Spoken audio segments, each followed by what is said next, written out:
गप्पूरी बहू। उमा जी की बहू पिंकी को गप्पे मारने की बहुत आदत थी।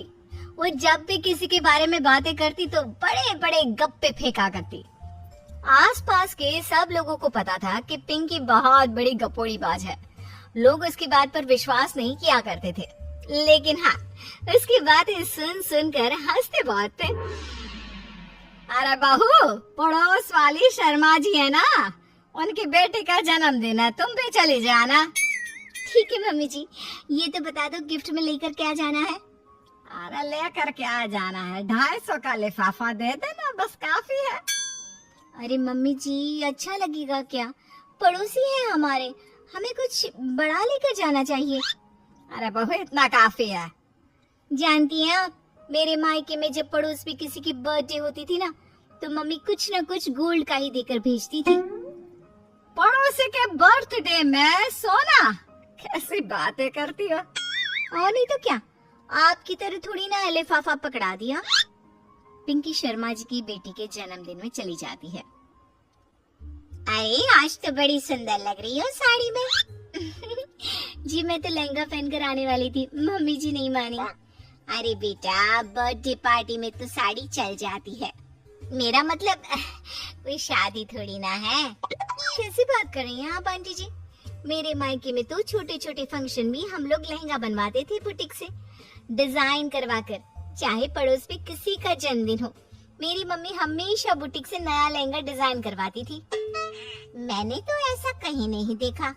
ये तो तुमने आज बड़े कमाल की बात बताई। अरे जाने दीजिए, कोई बात नहीं। और बताइए, आपकी बेटी नजर नहीं आ रही? अरे भाभी, मैं यहाँ हूँ। ये देखिए मेरा ड्रेस कैसा लग रहा है? ठीक ही है, मतलब बर्थडे के हिसाब से थोड़ा हल्का है ना। अरे भाभी, इतना सुंदर गाउन पहना है मैंने। मैं ना शादी से पहले अपने बर्थडे पर हमेशा जरी वाला लहंगा पहना करती थी। यही मैं तुम्हारी मम्मी को भी बता रही थी।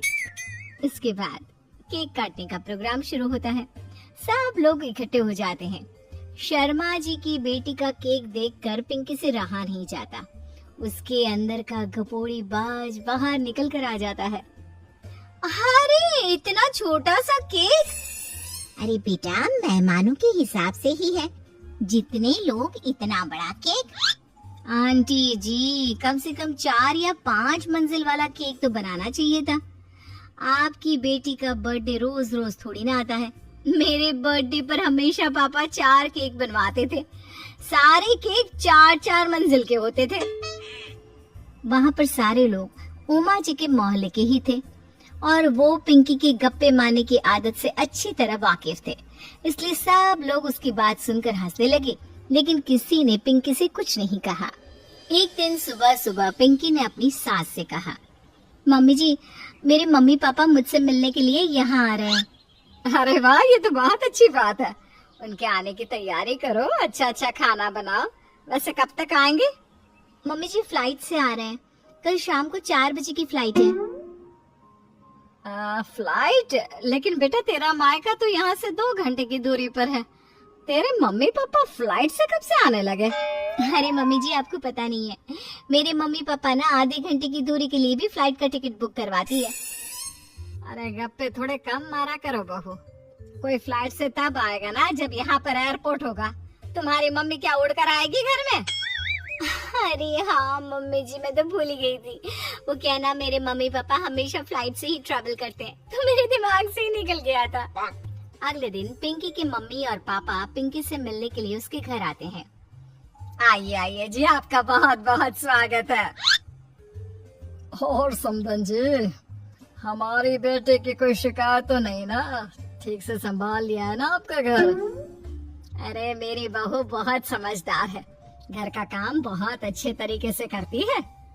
बस थोड़ा ज्यादा बोलने की आदत है उसे, आपको परेशान करती होगी ना? बात तो आपकी सही है, उसकी थोड़ा ज्यादा नहीं बहुत ज्यादा बोलने की आदत है। लेकिन कोई बात नहीं, आपकी बेटी दिल की बहुत अच्छी है, बस थोड़ा बोलती ही तो ज्यादा है। पिंकी बेटा, इधर आओ, देखो तुम्हारे मम्मी पापा आए हैं। तुमने इनके लिए खाना तो बना लिया ना? वो क्या है ना मम्मी जी, आपसे एक बात कहनी थी। हाँ हाँ बोलो बहू, क्या बात है, डरने की कोई जरूरत नहीं। वो मम्मी जी, मैंने सोचा मम्मी पापा आए हैं तो खाना बाहर से मंगवा लेती हूँ। अरे कोई बात नहीं बेटा, वैसे भी तुम किचन में काम करने लग जाती तो अपने मम्मी पापा से बात कब करती। बहुत अच्छा किया। अब तुम अपने मम्मी पापा के साथ बैठकर आराम से बात करो, मैं अंदर जाती हूँ। शाम का वक्त जैसे ही दरवाजे की घंटी बजी, 3-4 लोग हाथों में खाने के बहुत सारे पैकेट लेकर उमा जी के घर पहुँच गए। अरे भाई कौन है आप लोग, लगता है गलत पते पर आ गए।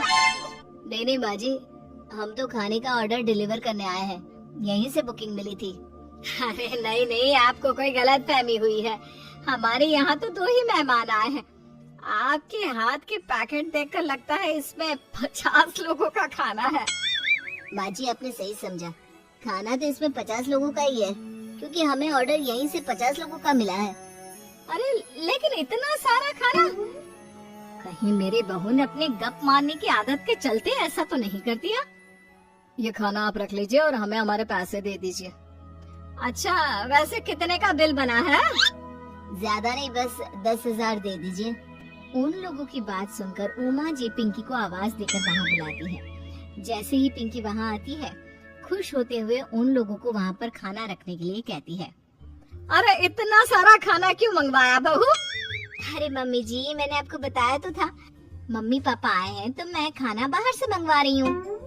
ये बात सही है बेटा, लेकिन 2 लोगों के लिए 50 लोगों का खाना?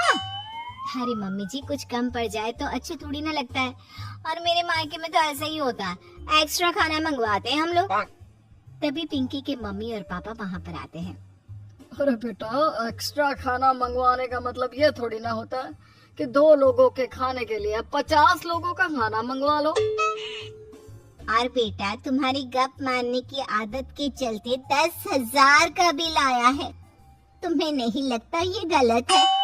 देखो बहू, बढ़ा चढ़ाकर बातें करना अपनी जगह, लेकिन इतनी बड़ी बड़ी फेंकना भी गलत है ना। पहली बात तो इतने सारे पैसे लगे, और दूसरी बात खाना वेस्ट होगा। आप लोग ठीक कहते हैं, मैं आज के बाद अपनी इस आदत को कंट्रोल करने की कोशिश करूंगी और अब से गप थोड़ी कम मारा करूंगी। पिंकी की बात सुनकर सब लोग हंसने लगे।